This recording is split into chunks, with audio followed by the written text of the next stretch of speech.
días. Es un gusto, es un privilegio. Me siento muy emocionado de estar aquí. Déjenme decirles que tengo algunos años ya de conocer a Antonio, Tere. Gracias por la invitación. Y mi nombre es Martín Arroyo y soy un pastor en Juxtlahuaca. Hoy me acompaña mi hijo, Justos. Levanta la mano. ¿Sí? Yo le dije, tienes que venir a esta conferencia, Justos. Tienes que estar aquí porque además de que conocemos a algunos amigos de España, los amigos de México, de Tlaxiaco, de Oaxaca, de diferentes puntos, le dije, es una conferencia preciosa. La verdad, por eso les decía, me siento privilegiado de estar aquí. Agradecido con Dios, porque cuando yo he venido aquí y he tenido la oportunidad de estar entre ustedes, identifico una hambre, una sed. Veníamos manejando de Juxtlahuaca, Justos y yo, esta mañana, y yo le dije a Justos, ¿sabes por qué me gusta ir a esa conferencia? ¿Has tomado agua? Y le decía yo, ¿has tomado agua después de un partido de fútbol de 2 horas? ¿A qué te sabe el agua? No quieres refresco, no quieres nada dulce, solo quieres agua. Le dije, cuando yo estoy entre ellos, yo veo gente que quiere agua viva, o sea, anhelan. Y la verdad es un privilegio. Me siento honrado, inmerecedor de este privilegio. Le doy gracias a Dios por permitirme estar aquí entre ustedes. Yo quisiera estar allí donde ustedes están y también estar recibiendo. Y en este momento pues tengo la responsabilidad de traer un mensaje. Un mensaje que me ha hablado primero a mí y yo deseo que también les hable a ustedes. Gracias, hermanos, gracias, Antonio, gracias a cada uno de los organizadores de este evento. Hay mucho trabajo detrás de algo así. Mi esposa también les envía saludos. Ella se quedó en Juxtlahuaca y pues ahí está también preparando algunas cosas. Muy bien, hermanos, pues vamos a entrar en materia y pues quiero en este instante abrir la escritura en 2 de Samuel, capítulo 9, versículo 1. 2 de Samuel, capítulo 9, versículo 1.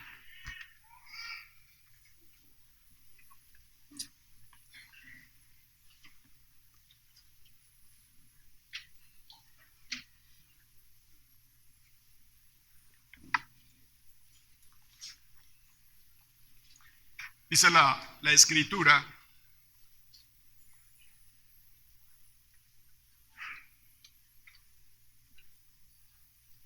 ¿me permiten pedirles que se pongan de pie y vamos a leer este versículo y vamos a orar?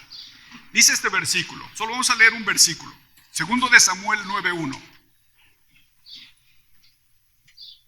El rey David averiguó si había alguien de la familia de Saúl a quien pudiera beneficiar en memoria de Jonatán. Padre, en este momento yo te doy gracias por esta palabra que estarán los muchachos y yo aquí escuchando. Señor, te pido que tú tomes toda autoridad y todo control.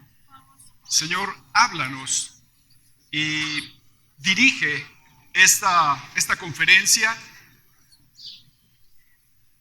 Usa mi mente, mi boca, y que pueda ser transmitida tu palabra para que estos jóvenes, estos hombres, estas mujeres que están aquí, todos juntos podamos ser edificados para tu gloria y tu honra.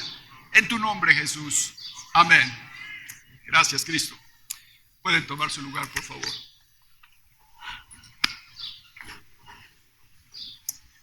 Ya les estaré hablando un poquito de dónde vengo, que ha sido un poco de mí en la vida, pero quiero decirles en este momento que hace algunos años, hace muchos años, yo no creía en Dios.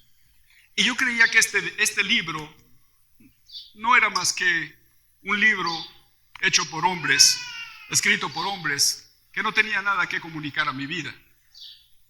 Pero qué equivocado estaba yo. Eso es un grave error.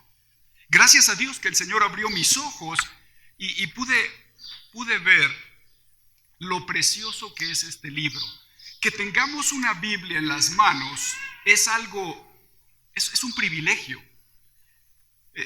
Realmente en este tiempo la palabra nos ha llegado ya de una forma muy fácil, pero en el pasado no era así.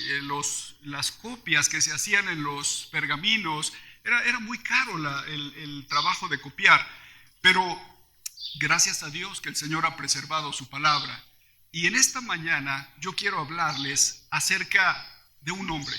En conferencias pasadas, ya de hace algunos años, más de 15 años, que quizás fue la primera vez que vine y estuvimos en este lugar, yo les hablé acerca de la abuelita de este personaje. Pero ahorita de la bisabuela de este personaje, pero ahora les voy a hablar de ese bisnieto de David. No les voy a hablar de Ruth, les voy a hablar de David. Y el tiempo pasado, ¿no? Entonces ya el nieto creció. Ya ahora les voy a hablar de lo que el bisnieto hizo ya en este precioso libro. Y quiero decirles que pues la historia nos habla de este gran personaje y nos dice que era un muchacho común y corriente, David. Y pues él cuidaba las borregas de su padre, mientras sus hermanos, que eran mayores, ellos estaban pues en posición de liderazgo en el campo de batalla, en fin, tenían muchas responsabilidades. Sin embargo, David tenía a su cargo los borregos, pero no importa que realmente David haya estado en ese lugar donde casi nadie lo veía. ¿Sabes qué? Dios estaba allí, porque Dios lo estaba viendo. Dios estaba en ese lugar enseñando a su siervo. Y aunque David pensaba que era un día común y corriente, había que sacar las borregas, había que llevarlas al campo, pero Dios tenía preparadas en ese lugar donde nadie veía a David, donde no había testigos. Dios estaba allí enseñándole lecciones que más adelante él utilizaría, matando osos, leones, y quizás David pensando, hubiera querido que Eliab me viera, cómo maté ese león, mi hermano mayor hubiera estado orgulloso de mí. Sin embargo, Dios era quien le daba esas lecciones. Ustedes saben que vino el momento en que él tuvo que enfrentarse a un gigante, a Goliat, y pues con la ayuda de Dios, él salió victorioso, y Saúl, que era el rey en ese momento, dijo, hey, este muchacho, aunque está joven, yo lo quiero en mi ejército, y lo invitó, y pues empezó a tener cierto liderazgo, pero pues ustedes saben que eso provocó celos en el rey, y pues inmediatamente empezó a tener problemas. Ahora, dentro de la familia real había un joven, un hijo del rey. Este hombre llamado Jonathan, pues tenía en ese momento esa responsabilidad de ser preparado como el futuro rey de Israel después de Saúl, su padre. Pero Dios puso en medio de David y Jonatán una amistad muy increíble, una amistad pues inquebrantable. Fue algo muy poderoso. De tal manera que cuando hubo un momento casi al final de la historia de su amistad, Jonatán le hizo prometer algo a David, porque Jonatán, aunque era el heredero del trono, él sabía él podía identificar que ese muchacho tenía algo muy especial de Dios. Y él dijo, él va a ser el rey. Yo sé que humanamente me corresponde a mí, pero yo veo una presencia de Dios en él muy increíble. Así que no tenía celos, no tenía ningún tipo de rivalidad contra David. Al contrario, era un amor de hermanos, era un amor genuino donde él decía, yo sé que tú vas a ser el rey y bueno, por mí está bien, no tengo ningún problema. No para Saúl, su padre, por eso trataba de matar a David, porque sabía que él era un rival a vencer. Tenía que quitarlo de la fotografía. Sin embargo, ustedes saben cómo al final, pues, Jonathan muere juntamente con su padre y David es coronado rey. En ese proceso hubo muchas revueltas. Siempre cuando había ese tipo de cambios monárquicos, la dinastía del rey saliente casi era exterminada. Por eso, pues, tenían que huir. Entonces sube David al trono y se instala, y obviamente nunca supo qué sucedió con la dinastía de Jonatán, pero la escritura nos habla aquí en 2 de Samuel capítulo 4 versículo 4 algo muy interesante. 2 de Samuel 4:4 dice: por otra parte, Jonatán, hijo de Saúl, tenía un hijo de 5 años llamado Mefiboset, que estaba tullido. Resulta que cuando de Jezreel llegó la noticia de la muerte de Saúl y Jonatán, su nodriza lo cargó para huir, pero con el apuro se le cayó y por eso quedó cojo, quedó lisiado, quedó impedido. Obviamente hubo una fractura, no se atendió, el hueso soldó y quedó cojo de por vida, quedó impedido. Y pues esto le hizo tener una condición muy difícil, muy terrible allí en la vida de Mefiboset.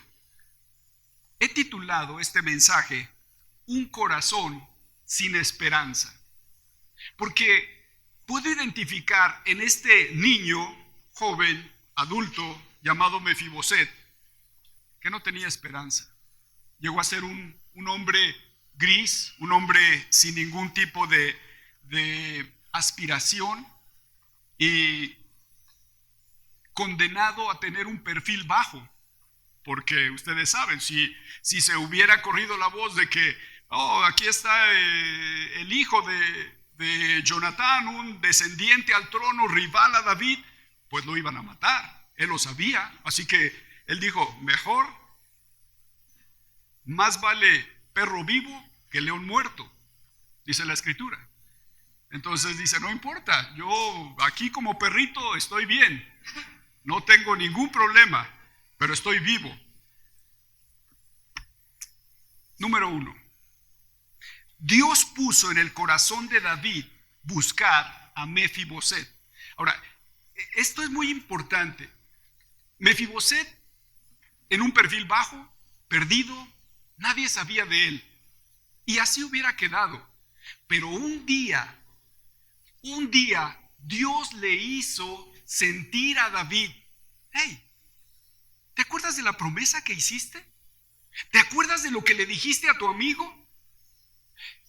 Oh, es verdad. Hey.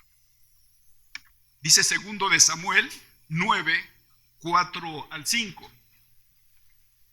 Ténganlo ahí preparado, 2 de Samuel, porque lo vamos a estar revisando. 2 de Samuel 9, 4 al 5. Dice, ¿y dónde está? Porque él preguntó, ¿verdad? ¿Dónde está ese hombre? Porque al indagar dijo, sí, por ahí hay un descendiente. Dice el versículo 4, ¿y dónde está? En Lodebar. Vive en la casa de Maquir, hijo de Amiel. Entonces el rey mandó a buscarlo a casa de Maquir, hijo de Amiel, en Lodebar. Mefiboset, este hijo de Jonathan, este hijo que era de sangre real, era un descendiente de Saúl, era un príncipe, vivía como un pordiosero, como un limosnero. Además tenía un impedimento físico. Él estaba sin esperanza, pero no dejaba de ser rey. Muchos a lo mejor en el pueblo ni lo conocían, pero él era un príncipe. Sin embargo, Mefiboset vivía en un lugar llamado Lodebar, que significa lugar sin pastos. Es una tierra bíblica ubicada en Galaad, cerca del mar de Galilea. Y estuve investigando y Lodebar era un lugar muy árido, impensable de plantar algo, de obtener frutos, de criar animales. Era un lugar inhóspito. Era un lugar a donde los marginados de la sociedad huían. Los que estaban lisiados como él, los perseguidos por la monarquía, los que habían perdido todos sus bienes, los asesinos, todos aquellos que no querían problemas y que no querían, que querían tener un perfil bajo, se iban a Lodebar. Ahí vivía Mefiboset. Ahí vivía, en ese lugar oscuro, en ese lugar a donde ninguna persona normal hubiera querido ir a vivir. Ahí estaba ese hombre el día en que el rey lo llamó. Era algo impensable para él, que este miserable hombre fuera llamado por el rey. No se le hubiera ocurrido a Mefiboset que un día sería llamado por el rey. Sin embargo, Dios puso en el corazón de David buscar a este hombre. Había un siervo de Saúl llamado Siba, y fue él quien le dio instrucciones a David de cómo conseguirlo. Dice, déjenme ver, segundo de Samuel 9, 6 y 7. Cuando Mefiboset, que era hijo de Jonatán y nieto de Saúl, estuvo en presencia de David, se inclinó ante él rostro en tierra. ¿Tú eres Mefiboset?, le preguntó David. A las órdenes, su majestad, respondió.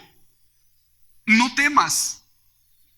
O sea, ¿se imagina? O sea, él estaba en ese momento diciendo, sí, soy hijo de Saúl. Ahora, ¿por qué David identificó temor en los ojos de Mefiboset? Por lo que yo les había dicho, porque era un rival a vencer por esta nueva monarquía.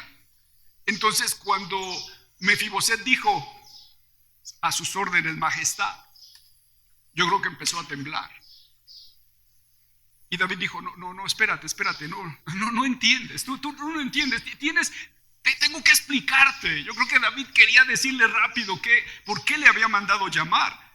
Y le dijo, no temas, pues en memoria de tu padre Jonatán he decidido beneficiarte.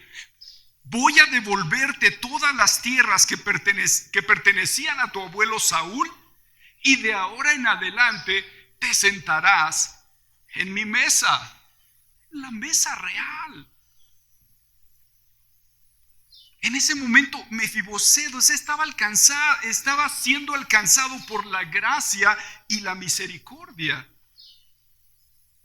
Mefiboset obtuvo el favor de David y no solo entró en su casa, sino que se sentó el resto de su vida en su mesa para comer pan de la misma canasta que el rey comía. ¡Qué increíble! ¡Qué increíble! Le era difícil a Mefiboset recibir tanta misericordia. O sea, desde niño a los 5 años, o sea, él había quedado lisiado y desde ahí había tenido que huir. Y en ese momento estaba recibiendo una misericordia impensable. Por eso, ahí mismo en 2 de Samuel 9, versículo 8, esta fue la respuesta de Mefiboset. Dice, Mefiboset se inclinó y dijo: ¿y quién es este siervo suyo para que su majestad se fije en mí, si no valgo más que un perro muerto? No valgo más que un perro muerto. ¿Por qué se ha fijado en mí? Mefiboset se sentía un ser despreciable, un perro inmundo, que no merecía que el rey de Israel estuviera delante de él y le estuviera ofreciendo esta misericordia. Sin embargo, en ese instante, Mefiboset estaba siendo beneficiado por un pacto que David había hecho con su padre. Y él en ese instante estaba recibiendo los beneficios de ese pacto. Quiero recordar el pacto para que ustedes vean esas palabras que se dijeron David con Jonatán. Y esto lo vemos en 2 de Samuel, es primero de Samuel 20:12 al 17. Déjenme checar esta cita.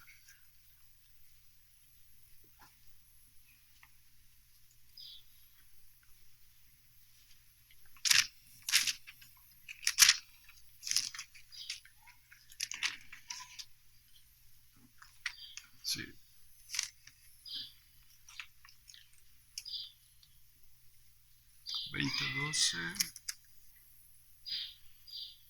Sí, es primero de Samuel 20:12 al 17. Dice así: y le dijo, o sea, Jonatán estaba hablando: David, te juro por el Señor Dios de Israel, que a más tardar pasado mañana a esta hora averiguaré lo que piensa mi padre. Si no corres peligro, de alguna manera te lo haré saber. Pero si mi padre intenta hacerte daño y yo no te aviso para que puedas escapar, que el Señor me castigue sin piedad y que esté contigo como estuvo con mi padre. Y si todavía estoy vivo cuando el Señor te muestre su bondad, te pido que también tú seas bondadoso conmigo y no dejes que me maten. Nunca dejes de ser bondadoso con mi familia, aun cuando el Señor borre de la faz de la tierra a todos tus enemigos. Que el Señor te pida cuentas de esto a tus enemigos. De este modo, Jonatán hizo un pacto con la familia de David, pues quería a David como a sí mismo. Por ese cariño que le tenía, le pidió a David confirmar el pacto bajo juramento. Por esa razón, Mefiboset estaba siendo beneficiario de un pacto que había entre el rey de Israel y su padre. Un pacto que él no conocía. Un pacto que hasta ese momento él no sabía que existía. Así que por eso él era un hombre sin esperanza. Por eso él vivía arrastrándose. Por eso él vivía sufriendo y decía: yo merezco estar aquí. Yo merezco estar bajo esta condición. Yo merezco ser miserable. Yo no tengo esperanza. Es normal que esté así. Es normal que todos me pateen. Es normal que no haya misericordia en este mundo. ¿Cuántos saben que este mundo es cruel? ¿Les ha tratado cruelmente este mundo? A mí sí. A mí sí. Este mundo es cruel. Mefiboset había vivido bajo la crueldad de este mundo, así que le era difícil creer que alguien pudiera tener misericordia de su vida.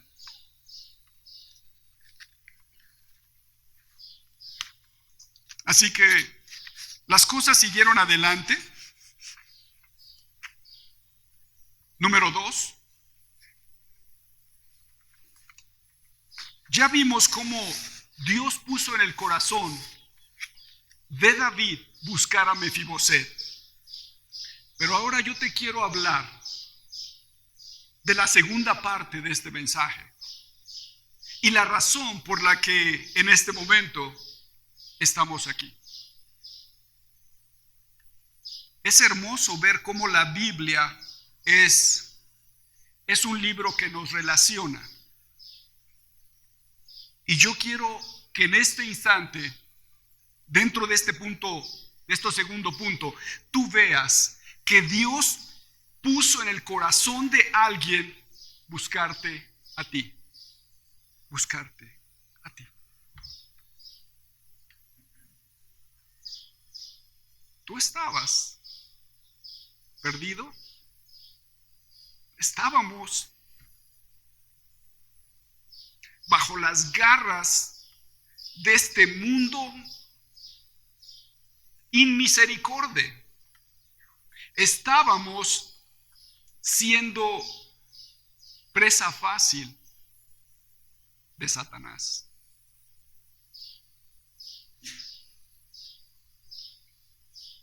Un día, Dios hizo sentir a alguien: ve a buscar a Pedro, ve a buscar a Juan, ve a buscar a Carmen, ve a buscar y di tu nombre. Dios mandó a buscarte. Dios me mandó buscar. Dios mandó buscarme. Dios mandó buscarme. Así que, así como Dios usó a David para restaurar el espíritu quebrantado de Mefiboset, gracias al pacto de amor que tuvieron David y Jonatán, Dios, a través del Espíritu Santo, ¿verdad? Sabemos que Dios Espíritu Santo hizo que alguien fuera a buscarnos. ¿Y sabes para qué? Para restaurar tu espíritu, para restaurar tu alma, para tú que estabas quebrantado de corazón, decirte: tú no perteneces a Lodebar. Tú no debes estar arrastrándote aquí.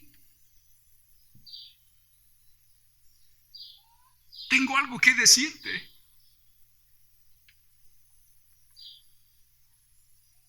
Porque ya les dije, vivíamos en una tierra sin misericordia, sin esperanza, semejante a ese pueblo de Lodebar, en dolor, en oscuridad.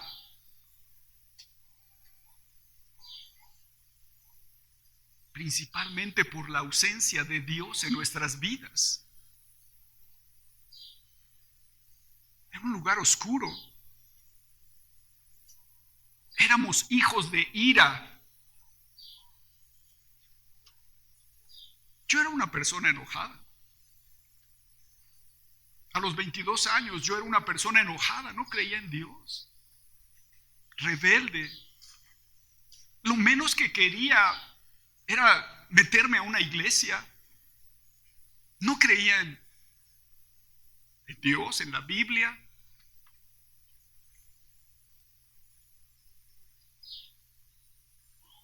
Pero ya les contaré. Un día también vinieron conmigo y me dijeron: hey, el rey te busca. Y yo quiero decirte, es exactamente las palabras que tú escuchaste. El rey te busca. Son palabras que fueron comunicadas a tu alma. El rey te busca.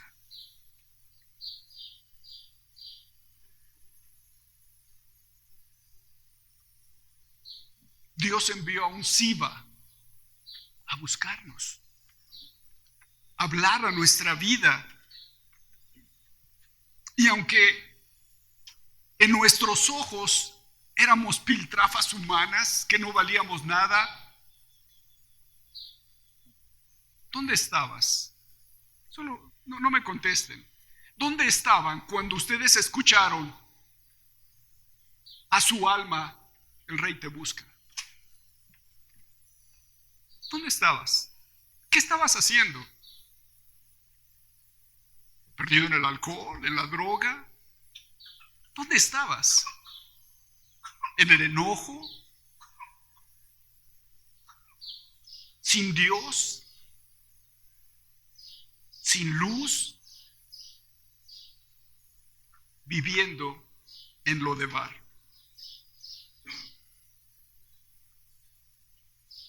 El rey te mandó llamar. Wow. A los ojos del rey,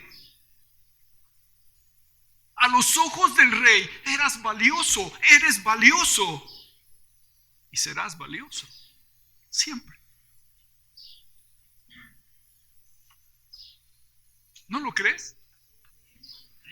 Ven conmigo a Primera de Pedro 2, 9 al 10. Primera de Pedro 2, 9 al 10.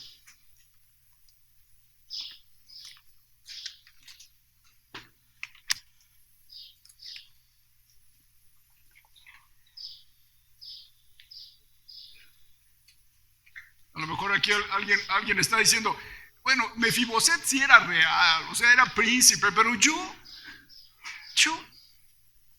¿de dónde? ¿Cómo? Déjame decirte, esto es lo que dice la Escritura del pueblo de Dios. Primera de Pedro 2, 9 y 10. Dice, hablando Pedro, pero ustedes que han sido redimidos, ustedes que han sido comprados a precio de sangre, ustedes que han venido a ser pueblo de Dios, nos está hablando a nosotros. Dígame, está hablando a mí. Esta palabra me está hablando a mí. Dice, pero ustedes son linaje escogido, real sacerdocio. Digan, real sacerdocio. Real sacerdocio. ¿Sabes qué es real? Descendiente de reyes. Así que eres rey y sacerdote. Eres real sacerdocio. Eres un príncipe. Yo he venido a decirte, el rey te ha mandado llamarte. El rey te ha llamado porque eres un príncipe de su pueblo. Eres un príncipe de su pueblo. Créelo, Mefiboset, por favor, créelo. Cree que eres un príncipe. ¿Yo, un príncipe? Ah, sí, eso fue hace muchos años, pero ya tú no sabes mi historia. Dios sabe tu historia. Dios sabe tu historia y sabe que eres un príncipe y por eso ha mandado llamarte. Te ha llamado, te está llamando.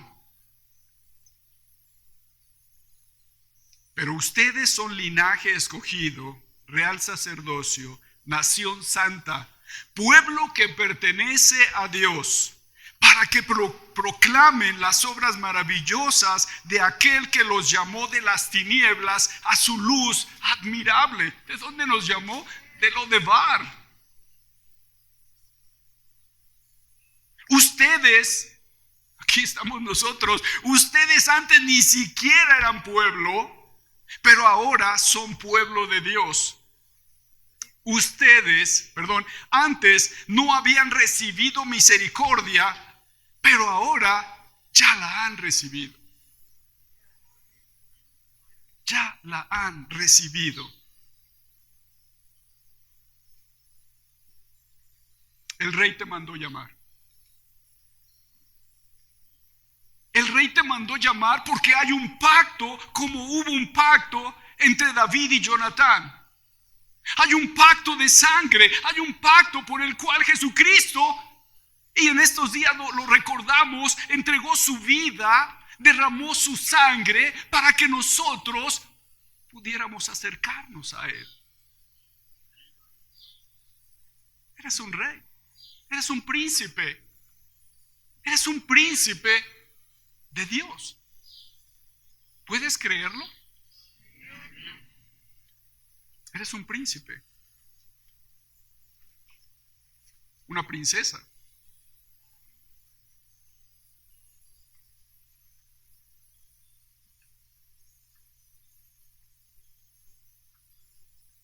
A semejanza de Mefiboset, hemos alcanzado misericordia gracias a un pacto. Y a semejanza de Mefiboset, ni siquiera sabíamos, o al menos yo no, a lo mejor ustedes sí.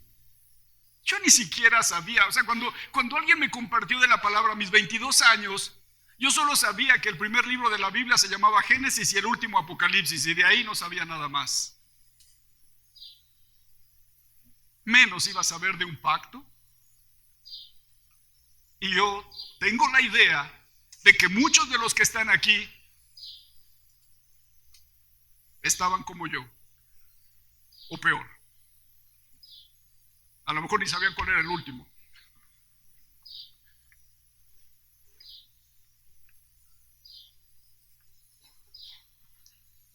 Hebreos 13 nos habla de ese pacto.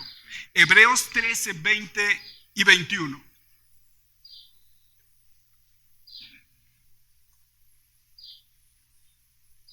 Hebreos 13, 20 y 21. Dice así: el Dios que da la paz levantó de entre los muertos al gran pastor de las ovejas, a nuestro Señor Jesús, por la sangre del pacto eterno. Que Él los capacite en todo lo bueno para hacer su voluntad, y que por medio de Jesucristo Dios cumpla en nosotros lo que le agrada. A Él sea la gloria por los siglos de los siglos. Amén. Queridos amigos, antes de conocer este pacto, antes de saber estas cosas, no nos podíamos acercar a Dios. Estábamos muertos. Efesios nos habla de que estábamos muertos en nuestros delitos y pecados. Pero gracias a ese pacto, el Señor, quien es justo y misericordioso, envió para rescatarnos. Envió para decirnos: hey, tú que estás muerto, ven. Así como llamó a Lázaro de la muerte, le dijo: Lázaro, sal fuera. Así un día pronunció tu nombre a ti, sí, tú que estabas muerto en tus delitos y pecados. El Señor llegó hasta nosotros y nos dijo: tú, sígueme. Y voluntariamente su pueblo se le ofreció. Dice Efesios 2:13. Efesios 2:13. Recuerden que en ese entonces ustedes estaban separados de Cristo, excluidos de la ciudadanía de Israel y ajenos a los pactos de la promesa, sin esperanza y sin Dios en el mundo. Así estábamos, sin esperanza. Yo creo que una de las cosas que más puedo decir que identifiqué cuando Cristo vino a mi vida fue la esperanza. Yo, en lo personal, a mis 22 años, en ese momento, yo no tenía esperanza de que alguien hiciera algo bueno por mí. Yo tenía el concepto de que si algo iba a cambiar en mi vida sería porque yo me esforzaría. Y estando en un mundo rapaz, tenía que ser rapaz para adquirirlo, para arrebatarlo. Así que cuando llegué a Cristo, lo primero que pude identificar es que Dios puso esperanza de que Él estaría obrando en mi vida. Por eso dice aquí, en este momento, esta palabra, dice que nosotros estábamos ajenos a los pactos, a los pactos de la promesa, sin esperanza y sin Dios en el mundo. Versículo 13, pero ahora en Cristo Jesús, a ustedes, sí, a ustedes, que antes estaban lejos, Dios los ha acercado mediante la sangre de Cristo.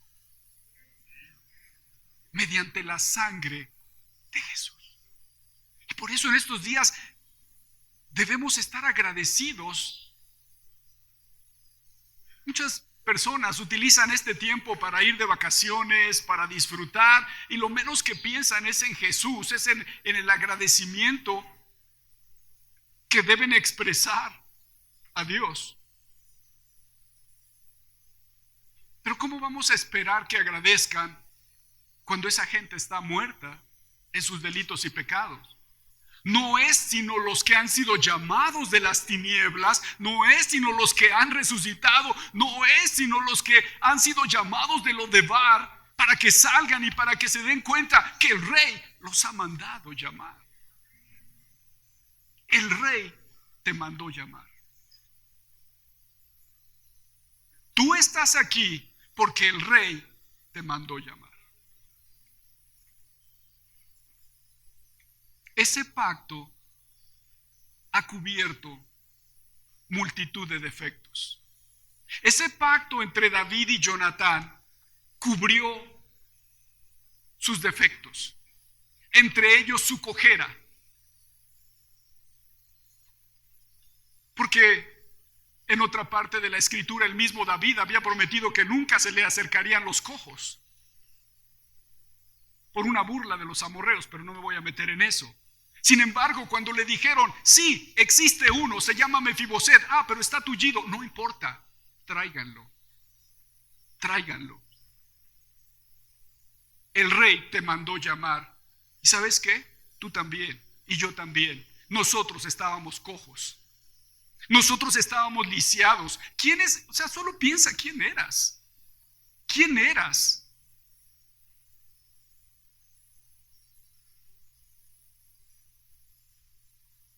El Rey te mandó llamar.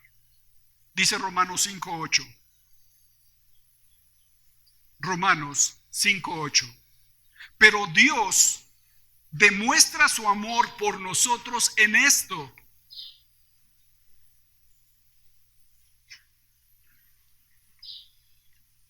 en que cuando todavía éramos pecadores, Cristo murió por nosotros. El Rey te mandó llamar.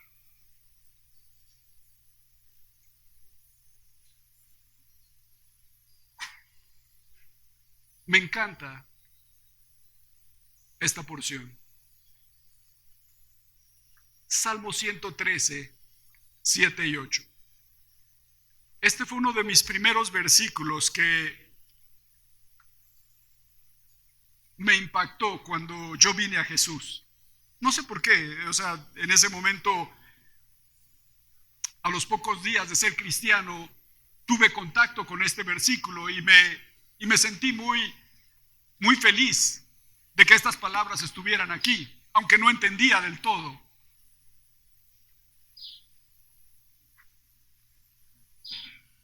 Salmo 113, 7 y 8. Este salmo dice lo siguiente: 113, 7 y 8. Él levanta del polvo al pobre y saca del muladar al necesitado. los hace sentarse con los príncipes de su pueblo. Ese versículo habla de nosotros. Diga, ese versículo habla de mí. Créelo, ese versículo habla de ti. Habla de ti, habla de mí. Dice que Él nos ha sacado del polvo. Ahí estábamos arrastrándonos, lisiados, cojos, tullidos. Allí estábamos espiritualmente perdidos, muertos, apestosos, podridos. Eso era yo. No se rían, ustedes también eran. Así estábamos, pero el Señor dice, Él nos levantó del polvo y nos sacó del muladar. Un muladar es donde están los animales, imagínate, o sea, donde están los bueyes, las vacas, ahora imagínate en tiempo de lluvias. O sea, cuando todo el lugar es un lodazal y todo, o sea, todo revuelto, popó, pipí, lodo, todo ahí apestoso. Sí, de ahí nos sacó. Ahí estábamos, cubiertos de todo eso. Y Él nos lavó con la sangre preciosa de Cristo. Y nos vistió, nos puso ropas reales. Nos limpió, nos vistió y nos sentó con los príncipes de su pueblo. O sea, nunca nos vamos, o sea, en esta vida, yo quiero decirte, en esta vida nunca nos daremos cuenta de lo que Jesús hizo por nosotros hasta el momento en que estemos entrando en la patria celestial. Hasta que estemos entrando y el Señor diga, bienvenido, buen siervo fiel. O sea, ¿te imaginas? Ven, siéntate a mi lado.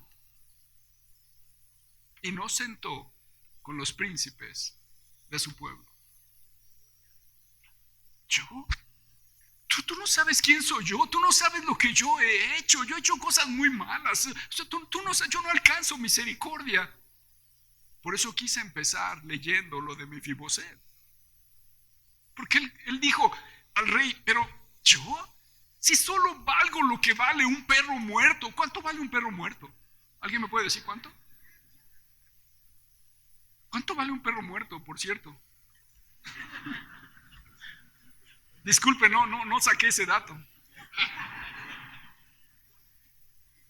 Era lo que dijo Mefiboset que valía. No valgo más que un perro muerto, lo que vale un perro muerto. Pues yo creo que yo valía menos que un perro muerto. Y él dijo, ¿sabes qué? No importa. No importa. Él también entra dentro del pacto. Vístanlo con ropas reales. Y para acabar, me encanta este versículo. Apocalipsis 3:20. Es uno de mis versículos favoritos. Yo creo que el tuyo también. Apocalipsis 3:20.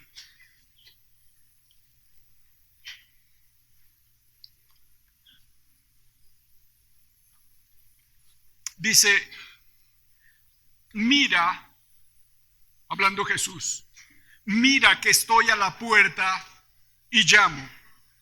Si alguno oye mi voz y abre la puerta, entraré. Algunas versiones dice, entraré a él y cenaré con él y él conmigo. Cuando yo estoy compartiendo a alguien que no conoce a Cristo y le estoy hablando y orando que Dios abra sus ojos, su entendimiento, le dé vida, le digo muchas veces, lee este versículo y pon tu nombre ahí. Mira que estoy a la puerta y te llamo. Si tu nombre oye mi voz y abre la puerta, entraré a él y cenaré con él. El tiempo de la comida es muy especial. El tiempo de la comida, o sea, cuando tú quieres pasar un momento a gusto, en intimidad, de amistad, invitar a comer a alguien es un momento, además de rico por la comida que hay delante, la conversación que se da es muchas veces hermosa. Y por eso el tiempo, cuando Jesús dice, entraré a él y cenaré con él, y no solamente yo disfrutaré estar con él, sino él aprenderá a disfrutar estar conmigo. Cenaré con él y él conmigo. El Señor nos ha invitado. El Rey de Reyes y Señor de Señores te invita a su mesa. El Rey de Reyes te está invitando y te está diciendo, al igual que le dijo David a Mefiboset, y díganle que siempre tiene un lugar en mi mesa para comer a mi lado. El Rey te mandó llamar. El Rey nos ha mandado llamar. Así como David fue usado por Dios para restaurar el espíritu quebrantado de Mefiboset, Jesucristo vino para rescatar nuestras almas y darnos una porción al lado de la mesa del Rey de Reyes y Señor de Señores. A Él sea toda la gloria y la honra. El Rey te mandó llamar.